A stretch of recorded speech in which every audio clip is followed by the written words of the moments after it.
Firman Allah Subhanahu Wa Taala, Allah meninggikan orang-orang yang beriman dan orang-orang yang telah diberi ilmu pengetahuan beberapa darjat.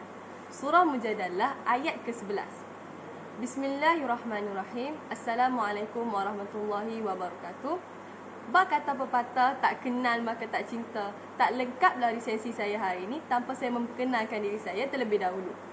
Saya Nur Amira Amizi binti Abdul Nur dari Sekolah Menengah Kebangsaan Tengku Sulaiman. Pada hari ini saya akan berkongsikan mengenai sebuah buku yang telah saya kaji dan saya dapati terdapat pelbagai isi menarik untuk dikongsikan bersama. Aku ingin kau tahu bahawa dia cintakan kau. Adakah kau ingin menyambut cintanya? Itulah kata-kata yang terdapat pada muka hadapan karya Surat Cinta untuk Pendosa hasil tangan Ahmad Adinin bin Roslan atau lebih dikenali sebagai Adinin Roslan. Beliau ialah penulis buku, penulis lirik lagu dan penceramah bebas. Beliau juga merupakan CEO kepada syarikat Tarbiyah Sentak yang memfokuskan kepada penerbitan buku, album-album lagu, filem-filem pendek, ceramah dan pelbagai medium lagi bagi menarik masyarakat kepada ajaran Islam yang sebenar. Buku ini pertama diterbitkan pada Disember 2019.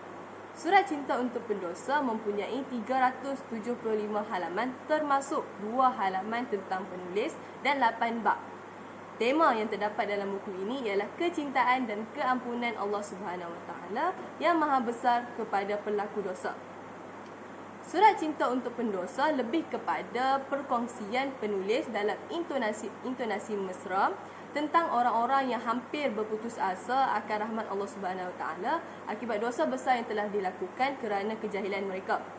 Bagi mereka yang merasakan telah terlambat untuk mendapat keampunan Allah Subhanahu Wa Taala, penulis berkongsikan kisah-kisah menakjubkan tentang hidayah dan keampunan yang dikurniakan oleh Allah Subhanahu Wa Taala kepada sesiapa sahaja yang dikehendakinya.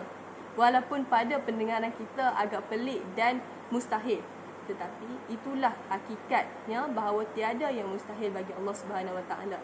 Sebagai contoh, seorang pemabuk mampu mendapat hidayah Allah Subhanahu Wa Taala dan bertaubat kepadanya hanya kerana sepotong hadis.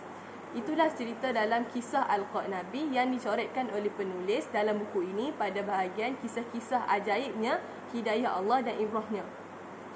Selain itu, penulis turut menyelitkan definisi, hukum-hukum dan langkah-langkah sebagai umat Islam dalam mengendali perkara-perkara penting dan fitrah dalam kehidupan seperti cinta, hiburan, ikhtilat dalam pergaulan ajnabi dan akhlak. Pada pendapat saya, perkara-perkara sebegini amat bijak untuk dibangkitkan oleh penulis kerana pada zaman ini, perkara-perkara sebegini boleh mendatangkan dosa yang besar kepada masyarakat moden seperti kita jika tidak dilakukan sesuai mengikut ajaran Islam. Saya memilih buku Surat Cinta untuk Pendosa kerana saya yakin bahawa buku ilmiah sebegini amat sesuai buat golongan remaja dan dewasa. Setiap dari kita pasti melalui saat yang buruk akibat dosa yang dilakukan sehingga merasakan diri kita tidak layak untuk diampuni oleh Allah Subhanahu Wa Taala.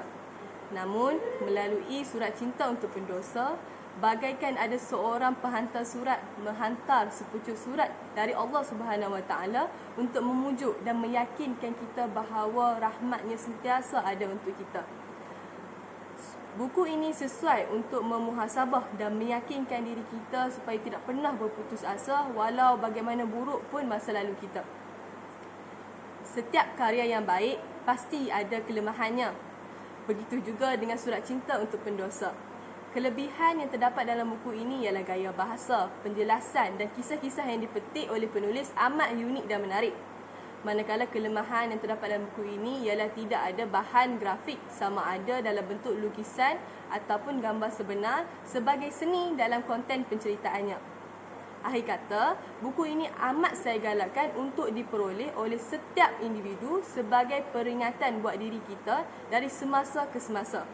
Malah buku ini mempunyai gaya bahasa yang mudah untuk difahami dan sesuai dengan tahap pembaca.